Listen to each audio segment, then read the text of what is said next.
Jocko, there's an army cliche that I'm sure you've heard of, or you've heard that goes, everyone's leadership style is different.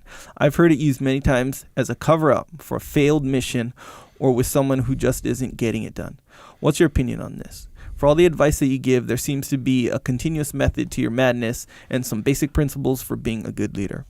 Does everyone have a different leadership style, or is there an optimal method with personality tweaks? That's just amazing how well this jiu-jitsu comparison to this is just an incredible translation. And if you know the way broadly, you see it in all things, because what this question is exactly the same as the question above. And the fact of the matter is, if you know jiu-jitsu, Brazilian jiu-jitsu, you know the fundamental principles of it, you can do these tweaks. If you don't know the fundamental principles of it, you're just going to get destroyed. Yeah. Now, okay, if you're a catch wrestler, those have the same sort of fundamental things going on. You know what I mean? If you know Sambo, so if you know Judo, so I'm saying if you understand, I don't know what to call them, but if you understand like the fundamental principles of submission grappling of any kind, if you know what those are, then you can make some tweaks to them. You can make some adjustments to them based on your style and your body type and your personality and your strengths and weaknesses. Mm-hmm. Yes, it is the same thing with leadership. So people are going to have different styles. They're going to have different styles of leadership. Some people are super charismatic, right? And that person could take advantage of their charisma. Some people like connect with other people really easily. Some people don't. You're going to have just different little nuances to your personality and your brain that you're going to make little adaptations in your leadership style. That's okay. Where it gets not okay is if you leave the fundamental principles. That's where you have a problem. There's an example that I thought of when I read this question. There was a guy that was coming through my training when I was running the advanced training for the SEALs, and he was making, and actually Leif's told a story. You remember Leif? He's told the story. I think it's in the book too. I don't remember, but it's podcast, book. We've talked about it a bunch. We talk about it when we go talk to clients. Leif tells this story about how he was trying to give commands over the radio and no one's doing anything because it's ineffective to give commands in the radio when there's a lot of machine gun fire and all this stuff going on. So I said, hey, Leif, use verbal commands. And he kind of like looked at me like I was crazy. And I said, hey, man, just give it a try. He did it. It worked. A couple of years later, I'm running training and there's a guy that's giving a bunch of commands on the radio. And I go to him, I go, hey, man, use verbal commands. And he's like, what do you mean? And I'm like, yell at everyone so they know what it is you want them to do. They can't hear you on the radio. There's a lot of stuff going on. And he goes, I don't lead that way. That's what he said to me. I don't lead that way. And, they just got destroyed. Because, in I don't know if he thought like, hey, look, I'm not going to yell. I wasn't telling him to yell at his people. I was telling him like, yell the verbal commands. And he wouldn't do it. And they just got annihilated all the time. And he ended up not doing well as a leader because he was breaking the fundamental principles of combat leadership, like simple, clear, concise commands that everyone understands. And if they don't understand it, whose fault it is, it's yours. And if you're talking on the radio, giving these complex orders, people aren't going to understand what to do. But if you give them the standard operating procedure maneuver command, peel right, that's going to get passed and everyone's going to do it. So he strayed away from the fundamental principles. It's like saying, well, with me, if I use a pressure point on your neck, then I'll win. It's like, no, actually, that's not going to be effective. The pressure point thing is a fantasy. Oh no, it's real. Oh, okay, it is real. You know what? And there's certain parts of your body that hurt a little bit more when you press into them. I understand that. That doesn't change you from getting choked. It doesn't change you from getting double leg takedown. You try to hit someone with a pressure point while they're doing a double leg takedown on you, you're not going to make it. No. It's not going to happen. So, you have, and I've told this story too about the guy that wasn't very loud. And I told him, like, hey, you got to get louder. And eventually he got the guys that were loud in his platoon to start giving the verbal commands because he wasn't loud enough to do it.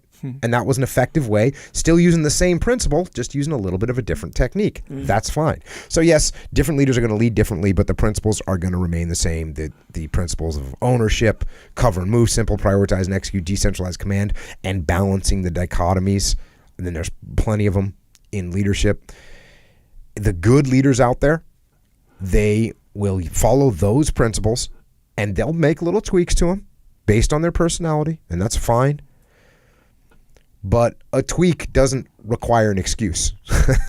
And also, effective or ineffective. Like if you make a change, if you do something a certain way and it's not effective, then whatever you changed isn't working. It's not working. So use the fundamental principles, make little adaptations. It's okay. But if a leader is ineffective and they're failing, guess what? Their little adaptations, like, hey, I could make up a new move, right? For jiu-jitsu. And I call it the whiz bang. Sure. And I say, hey, I made up this cool move. It's called the whiz bang. And let me show it to you. And so I show it to you and you're like, well, I don't know if that'll work or not. And I'm like, no, it'll definitely work. The cool thing about jiu-jitsu is when I try it, we find out if it works. Right. Now, something doesn't work immediately, right? But let's say I keep drilling it on you and drilling it on you and I can never get you in the whiz bang. Okay. And then I go in a tournament and I try the whiz bang and I get smashed and defeated. And then I go through the constellation bracket, I try the whiz bang and it gets smashed and defeated. Then I go in the next tournament, I try the whiz bang and it gets smashed and defeated. Then I get in the constellation bracket, I try the whiz bang, I get smashed and defeated. And I do this for 6 months. And the whiz bang never works. Effective or ineffective? Currently ineffective. It's ineffective. It's ineffective. If you're in a leadership position or someone's in a leadership position and they're failing to execute the mission over and over and over again, their little tweak, their little leadership thing that they think is good to go, it's not. It's not good to go. And it probably, in fact, I'll tell you, it violates one of the fundamental principles of combat leadership. And if you can identify which one of those things it's violating, you can get them to clean it up and fix it. Yeah.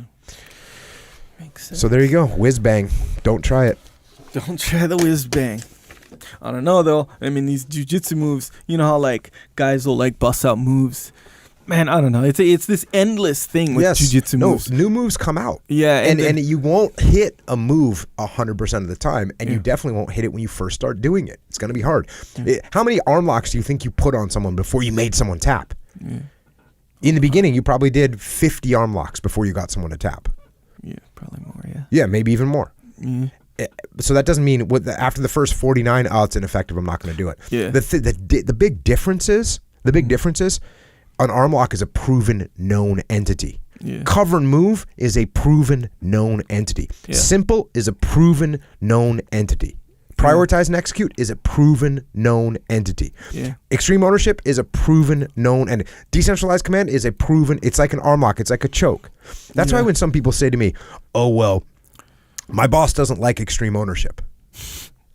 Yeah. You know, I know what's happening. Like it's the boss's ego is offended because there's somebody telling them a different way to lead. No, it's like, what do you believe in? I don't believe in extreme ownership. Oh, I believe in placing the blame on other people. That's how I lead. Yeah. That's completely ridiculous. Everybody knows that's ridiculous. Yeah. It's completely ridiculous. Cover and move. I don't believe in cover and move. Oh, so you just like your other team members to go and take care of themselves and you take care of yourself. How does that work? Don't work. It doesn't work. Yeah. I don't like to keep things simple. No, I like to make things so complicated that people don't understand what I'm talking about. Yeah. Does that make any sense whatsoever? No, it doesn't. Yeah. Prioritize and execute. No, don't do that. What I'm going to do is spread myself so thin that I don't have the assets or resources to actually accomplish anything. That's what I'm going to do because that makes sense because I don't believe in extreme ownership or those fundamental laws of combat leadership. Yeah. That's where you're at. Decentralized command. Oh, I don't believe in that. So what I'm going to do is I'm going to make every single decision myself from the headquarters position. When you guys want to make a decision out there on the battlefield or out there on the manufacturing floor, I want you to run every single decision up through me because that's going to be effective. Mm-hmm. So if you violate one of these principles, you're going to have problems as a leader. If you tweak these principles, that's fine. If you look at decentralized command and you're like, you know what? I know that the normal kind of span of control is 5 people. I can handle more than that. I can handle 9, and you step it up. That's a tweak. That's okay, right? That's fine. If you when you prioritize and execute, hey, the way I prioritize and execute, and this is the truth, the way I prioritize and execute isn't I look at my number one problem and I only focus on that one. I assign somebody to my number one problem. And I say, hey, Bill, go handle that room over there. It's a problem. And then I look at Mike and say, hey, Mike, get the rest of this hallway cleared. So I'm actually handling 2 things, but I give Bill the priority. So that's a tweak. I'm using assets. That's fine. So sometimes, yes, you got to make these little adjustments. Everyone's got a different leadership style, but you don't violate the principles of leadership.